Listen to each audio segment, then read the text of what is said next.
Calvin Hill and Mark Washington first met in 1967 when they were in college, and they've been friends ever since. Hill was an all-Ivy running back, track star, and history major at Yale, while Washington was an all-CIAA defensive back and chemistry major at Morgan State University. While neither of them went to college anticipating pro football careers, Hill and Washington reached the NFL and became teammates on the Dallas Cowboys, playing in 2 Super Bowls together and winning 1. Hill and Washington traveled to New Haven, Connecticut last weekend, where they were honored as Yale and Morgan played in the Harmony Bowl, an annual collaboration where the worlds of Ivy Leagues and historically black colleges converge. These 2 old teammates and friends got together to discuss wide-ranging topics from football, education, parenthood, and the paths that led each of them to this particular point in time. First of all, I'm Mark Washington. Played at Morgan from 1966 through 1969. I'm most proud of the fact that back then you couldn't play as freshmen for other major universities, but I was able to start my freshman year. Played all 4 years, and then I was drafted by the Cowboys, Dallas Cowboys in 1970. Played in the NFL for 10 years. 9 with Dallas, 1 with the New England Patriots. And I'm Calvin Hill, and I'm a graduate of Yale, class of 69. I played at Yale from 65 until 68. And then I was drafted in 1969 by the Cowboys. I was there for 6 years. I left to go to the World Football League and played in Hawaii for a year. And then I played 2 years in Washington and ended my career in Cleveland. So I played in all 12 years in the NFL and 1 year in the WFL. Mark and I got to know one another when we were both in college. I'm from Baltimore, Maryland, and although Mark is from Chicago, I used to work out at Morgan State. It was ironic that we ended up as teammates for 5 years for me, and we've remained friends in all those years since the 1960s. I remember when he came out. He was working out at Hughes Stadium, which is Morgan football field. And because we were working out there trying to get in shape and that type of thing, and he came out with another friend of his, I think, and you were trying to get in shape also. Yeah, I was actually recruiting a kid. His name was Stuart Sims. I was trying to recruit him to come to Yale. He lived over near Morgan, and so he and I would work out, and we'd work out at Morgan. I mean, as it turned out, he ended up going to Dartmouth, so I didn't do a very good job of recruiting. But it was interesting to work out at Morgan. Mark was there, and then there were 2 or 3 other guys who ended up going into the NFL, and they welcomed me and allowed me to work out there, and we became friendly. Our relationship deepened when you came to Dallas. Yeah, sure. And I sort of gave him I sort of let him know what was happening as far as I knew. His first year. You were a year ahead of me. I was a year ahead of him, yeah. And I gave him sort of the lowdown on Dallas. He was married when he came to Dallas. His wife Linda and my late wife Janet ultimately became very, very close friends. And so for that entire period I was in Dallas, and then afterwards, after the Super Bowl in '67, I think it was, or '66. Mm-hmm. We were living in Hawaii, and Mark and Linda came and spent a couple weeks with us in Hawaii. And then, as it turned out, we now both live in the Washington, D.C. area, and we've been able to maintain and deepen our friendship.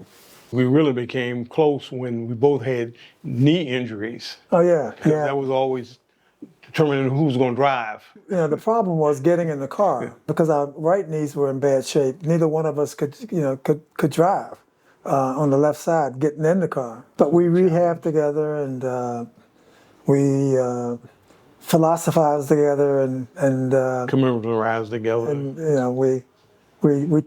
it was interesting because Mark is obviously from Chicago and went to school in Baltimore. I'm from the East Coast too. I'm from Baltimore, went to school here in New Haven.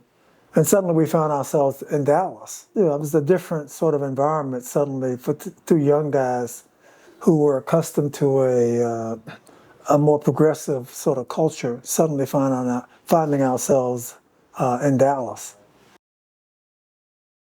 That was my first game actually starting. And I had an interception in the game, which really, I think, turned the game around. His story is a little different, but I have the proof because I have a picture here with my name on the ball. I know, it's my ball. You know, it was interesting because I was very excited, extremely excited to be coming to and play in the Yale Bowl. When we took the bus from the airport, the bus driver didn't know how to get to the hotel. So I directed him through the campus, and I was giving everybody a tour of Yale. And I was very proud of the various buildings, et cetera. And then afterwards, Mark and I and Robert Newhouse, who was a running back with us, I took him to a place called Morey's, which is a very well-established Yale tradition. I thought I had 2 touchdowns. I may have just had 1 touchdown and one in my mind, but I thought I had a pretty good game. And, and I was excited about being at Yale, and I was looking forward to maybe getting a game ball with Yale Bowl on it. And they gave it to Mark. And so, whenever I go to his house, I always go and make sure he's taking care of that ball. If Calvin doesn't direct us to the Yale Bowl, we have to forfeit the game because we don't know how to get there. You see what I'm saying? See how the story is? So he saved us. So I didn't know that part of the story. So I'm almost willing to give him the game ball based on that. It's your If you get us to the game like that, well, otherwise we lose. We have to forfeit. So No, I just thought since it was a homecoming for me, I was the only one who cared anything about the Yale Bowl. But it didn't work out that way. We won the game. That's the most important thing, I guess. Every time I go over to Mark's house, I go right to that game ball and rub it, But trying to rub my name off. It really was an interesting story because I had a high school coach who had played with the coach in Morgan. I had really never heard of Morgan that much before. I think I heard of Leroy Kelly probably at the time. But what he did was he told me about 4 or 5 things that stood out in my mind that if I went to Morgan versus some other schools, like he mentioned, I had gone to Northwestern and schools like that around Chicago. He said the first thing that you would do is that you'd be able to graduate, and get your degree. And that was very important to me at the time. So, and everything, by the way, that he said came to true. I mean, it was just incredible. And I got my degree in chemistry. So that would have never happened had I gone to another big school like that because, you play football and some labs we had were like from 2 to 5. And I was able to get out of practice sometimes to go to labs like I had to. That would have never happened at a major university. Number 2, he said, was that, we went to Northwestern, and I remember Eris Parker-Segan was the coach at the time, and he was on one of these big stands with a megaphone yelling at the players and that kind of thing. And he said, Mark, that will never happen in Morgan. You'll know the head coach, and he'll know you. And when I went to Morgan, I took the train there, and that's who met me at the train station was the coach. So he was right about that again. The other thing he said was that, this was a little far-fetched, but he said that if you really think about the professionals, the Baltimore Colts are right there in Baltimore, right, very, very close to Morgan. I mean, it might have been, we were maybe 2 or 3 miles maybe from the Memorial Stadium where the Colts played. He said, so if you really have that kind of aspirations, they'll see you, because you'll be right there, that kind of thing. And then, of course, I ended up getting drafted, so that worked out too. And then the final thing he said was that the ratio of women to men were like about 4 or 5 to 1. And I said, Coach, at that time, I said, well, Coach, where do I sign? And it was true because, I met my wife there and we were married. We dated all through college, and we were married, in fact, when we graduated. So he was right again. So everything he said was true about Morgan. So it was a perfect place for me at that time. I'm the first Hill to graduate from high school, much less to go to college. When I was in the 9th grade, I won a scholarship to a prep school, actually in New York City, in the Bronx, called Riverdale Country School, and played football there. I was exposed to football. And I guess my goal was just to go to college. I wanted to go to college. My father especially wanted me to go to college. I wasn't sure, where I was going to go. As it turned out, I started getting recruited by various schools. '63, I came up to watch Yale play Dartmouth. And I wanted to play in front of a lot of people. That was the big thing. And I wanted to go to college. The Yale Bowl, at the time, seated 70,000 people, and it was full. And so that excited me. And then, the idea of graduating from Yale and getting a college degree appealed to me. And it was close to New York, where I'd gone to high school, and I could get on a train and go back. And so that was the big thing. I was being recruited by bigger schools. So, I chose an Ivy League school, and I chose a big school. My big school was UCLA, and my Ivy League school was Yale. I got to play in front of a lot of people, and I got to get a college degree. I majored in history. I would have, majored in chemistry, except that chemistry was like, it was like Arabic as far as I was concerned. But no, it was a wonderful place to spend 4 years. One of the things about the HBCU is that you do have that closeness with the professors. I mean, most of the professors at Morgan, they had doctorates in their own right, so they were very, eminent professors. But they also nurtured you, and I think, you had that kind of relationship with them. One of the ones that I had was a professor, was Dr. Fisher, and he was the director of the library. And I figured when I first got there, I hadn't heard much about HBCUs in Chicago. We didn't have any there. I questioned whether or not some of the HBCUs were really up to standard. So I was a little concerned that some of the courses that they were wanting me to take were a little bit more remedial. And I'll never forget, I look back on it now, it was crazy, but that was my mentality. I was really concerned about taking these courses, and I wouldn't sign up for them. And I think one was physical science, something like that. And I remember saying, wait a minute, I already had physics and chemistry in high school. Why am I taking physical science? So I wouldn't do it. And so they brought him over to I was being difficult, but they brought him over to try to reason with me. And, he did, and, that kind of thing. And so I think that's the kind of things that stand out, is that you had that kind of relationship with professors and also, the student body. I mean, they really were into football because Morgan, we had a great team at that time. We had a 31-game winning streak, and we had guys drafted every year. And that's the thing that really gave me a lot of solace, was that I was a freshman starting, and we had guys like Will Lanier and guys like that who were seniors at the time, and they would get drafted every year. And so I remember in my mindset was that by the time I'm a senior, I've got to get drafted. So I'm going to focus on my education because, these guys are getting drafted and they're seniors, and I'm a freshman.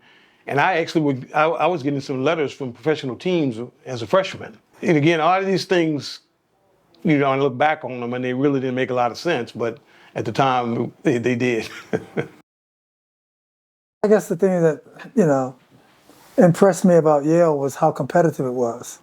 I mean, you had to really compete on the athletic field to be sure, you had to endure and learn from your failure. The same thing was true in the classroom. I like to say that there were a bunch of competitors, all who thought they were the best students in their high schools, and suddenly they're around a bunch of other guys who thought they were just as smart. And so it was very, very competitive. The thing that appealed to me, and I think which makes this game between Yale and Morgan State unique, is that both schools, and certainly I experienced it at Yale, every program in the school was consistent with the academic mission. So although sports were important at Yale, they didn't override the academic mission, and there were certain values that one learned in sports that we talk about all the time that were not prostituted, to win games. I've talked to Mark and talked to friends. The thing that's exciting about this game is you have an HBCU, and if you look at the historic mission, it was to educate. And the same thing I think is true of the Ivy League. And of course, with all the things happening now in collegiate sports, with all the money and all the things happening with name, image, and likeness, and you see guys riding around, in big cars. I mean, players. You wonder what's happening, to the values. But I can say, I got to know a lot of Mark's, Dr. Fisher and Coach Banks, And they were there to make sure that these kids got an education. I think of Eddie Robinson at Grambling, who went into the men's dormitory and rang a cowbell to get everybody out of bed to go to class. Or my late wife in the 90s, in the early 90s, she was in New Orleans and she was at the airport. She saw Bob Hayes, a former teammate of ours. She saw him in the airport. He was on his way to Tallahassee from Dallas to graduate because he had promised Jake Gaither, his coach at Florida A&M in the early 60s, that he would graduate. And so, it doesn't matter. The Ivy League and HBCUs may be among a group of colleges slowly diminishing who thinks, that it's important not to prostitute the academic mission. They exist for education. I think that's important.